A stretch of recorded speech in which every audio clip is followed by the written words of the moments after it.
This is Rich Walkus coming to you for Flood Talk from H2O Partners USA. Here today to talk to you about proper openings. That's right, you heard me right, proper openings. We're talking about openings in enclosures in elevated buildings in A zones. Hey Rich, you might inquire, why do we need openings anyway? Okay, let's say Mrs. Brown owns a bungalow in an A zone. Hello, Mrs. Brown. Hello. This bungalow is elevated on an enclosure, a solid perimeter wall that runs the entire footprint of the building. There are no flood openings in Mrs. Brown's bungalow's enclosure. Well, one day, a flood comes, and water surrounds that enclosure. The pressure on the foundation grows as the water rises.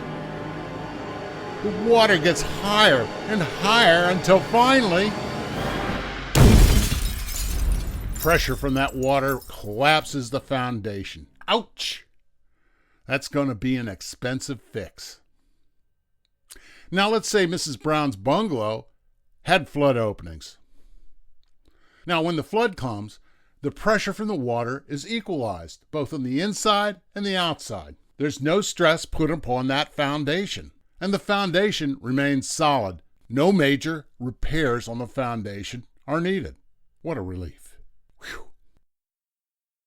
But we were talking about proper openings. So what does make a proper opening? Besides automatically equalizing the hydrostatic pressure on the foundation caused by floodwater, in order to be considered a proper opening, the openings need to be, at a minimum, there needs to be at least 2 openings. You can have more, but there's got to be at least 2. And they must be positioned on at least 2 different walls. They can be on all the walls, but they've got to be on at least 2 different walls. The bottom of the openings must be no higher than 1 foot above the exterior grade or the adjacent interior grade, whichever grade is higher. And the openings must open automatically, without human intervention. That's right, windows and doors don't count, because they need a human to open them. No offense to those non-human alien types from outer space, but you don't count either. Human.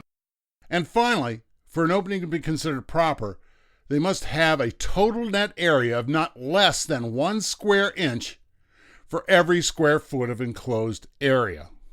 For example, let's say the perimeter of Mrs. Brown's enclosure is 600 square feet.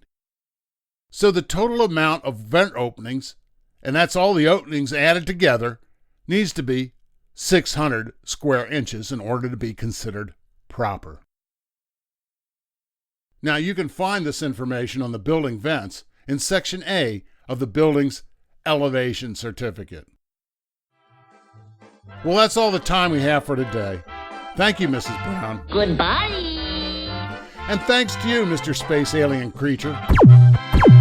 No! Don't tase me, bro.